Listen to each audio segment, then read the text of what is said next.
ராமன் வணக்கம். ராமன் ஒரு ஆறு தீர்மானங்களை நிறைவேற்றி இருக்காங்க.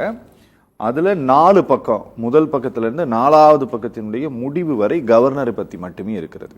மீதி இருக்கிற 7 பக்கத்துல தான் 5 தீர்மானங்களுடைய குறிப்புகள். அதுல 2வது பக்கத்துல இவங்க எழுதியிருக்காங்க திமுகவினுடைய மொத்த எம்பிக்களும் ஒருமனதாக நிறைவேற்றிய தீர்மானம் இது முதலமைச்சர் முன்னிலையில். தமிழ்நாட்டின் வளர்ச்சியிலோ, தமிழ்நாட்டு மக்களின் நலனிலோ, தமிழ்நாட்டின் பண்பாடு மற்றும் கலாச்சாரத்திலோ, அவரோ பதவி பிரமாணம் எடுத்துக்கொண்ட அரசியல் சட்டத்திலோ அவருக்கு துளி கூட நம்பிக்கை இல்லை.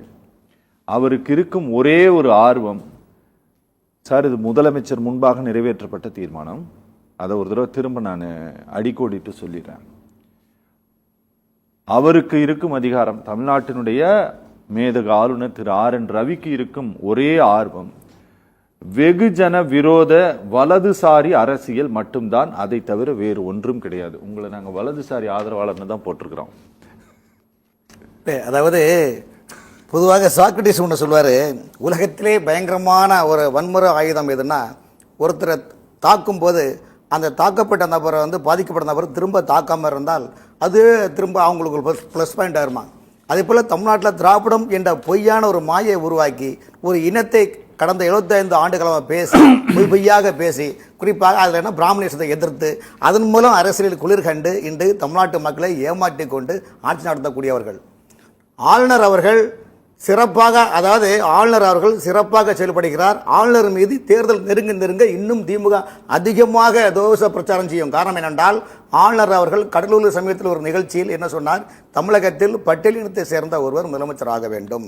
பட்டியலின மக்களை 200 பிரிவுகளாக பிரித்து இவர்கள் தங்களுக்கு சாதகமாக ஆட்சியாளர்கள் ஆக்கி கொண்டார்கள். காரணம் என்னவென்றால், தமிழகத்தில் எல்லாம் பேசுகின்றார்கள், எல்லாருக்கும் எல்லாம் கிடைக்கும் என்று சொல்லக்கூடியவர்கள்.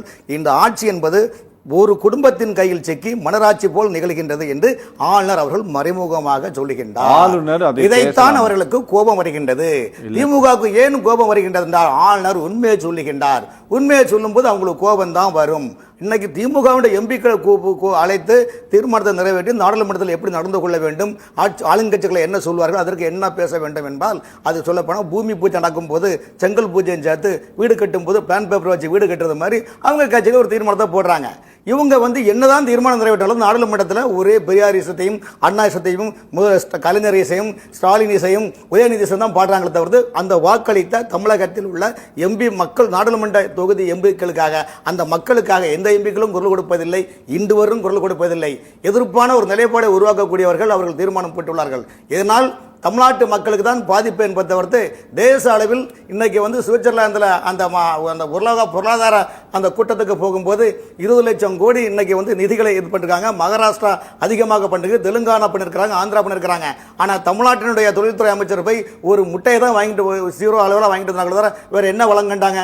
இந்தியாவில் கடந்த 4 ஆண்டுகளில் 2 முறை உலக தொழிலதிபர்கள் மாநாடு போட்டாங்க, 3 முறை முதலமைச்சர் வெளிநாட்டில் சொன்னாங்க. இப்படி 5 முறையாக தமிழ்நாட்டு மக்களுக்கு கிடைத்த லாபம் என்ன? தங்களுடைய வளனை நிறுத்தி கொண்டு பெருக்கிக் கொள்ளார்கள். ஆளுநருடைய செலவினங்கள்லாம் தமிழ்நாடு அரசு பணம் தான். சரி, அதில் என்ன குறைஞ்சி போச்சு? ஆனால் நீங்கள் செய்கிறதெல்லாம் கலைஞருடைய பேனா வைக்கிறதுக்கும், கலைஞர் பேரில் கட்டங்கள் வளைவை வைக்கிறதுக்கும், அந்த கலைஞர் பேரில் எல்லா வைக்கிறதும் தமிழ்நாட்டில் வேற ஆட்கள் இல்லையா? பாரதியார் இல்லையா? பாவு சுவாமிநாதன் ஐயர் இல்லையா? கட்டப்பொம்மன், எவ்வளோ தலைவர்களாக இருக்கிறாங்க, அவங்க பேரில் நீங்கள் மறைக்கிறீங்களே.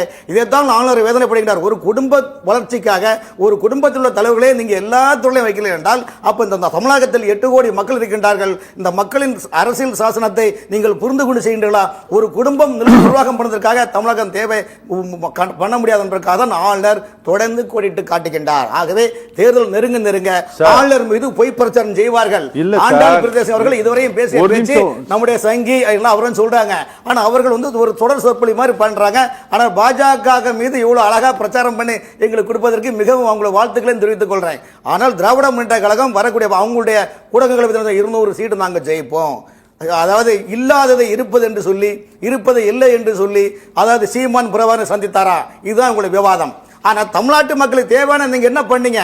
4 ஆண்டு காலமாக தமிழகத்தில் இருக்கக்கூடிய மக்களுக்கு நாடாளுமன்றத்தின் மூலமாக நீங்கள் பெற்று தந்தது என்ன? அங்க போய் சண்டை போட்டு வரீங்க. இன்னைக்கு கேரளா மாநிலம் அப்படி பண்றாங்களா சொல்லுங்க? மேற்கு வங்காள மாநிலத்தில் மம்தா பானர்ஜி முதலமைச்சர் அவர்கள் அப்படி செய்கிறாரா இல்லையே? ஆம் ஆத்மிகாரங்க அப்படி செய்கிறாங்களா? பஞ்சாப் அப்படி செய்கிறாங்களா? ஆனால் இந்தியாவில் தமிழ்நாட்டில் மட்டும்தான் இவர்கள் மீது போய் இன்னைக்கு ISIS உடைய தீவிரவாதிகளை பிடிச்சிருக்காங்க. ஏன் என்ன ஏதுன்னு பிடிச்சிருக்காங்க? கடந்த 20 இடங்களில் ஆய்வு செய்ய போது தமிழகத்தினுடைய பல இடங்களில் தீவிரவாதிகளை பிரிவிடமாக இருக்க காரணம் என்ன? ஏன் அரசு நடவடிக்கை எடுக்கல?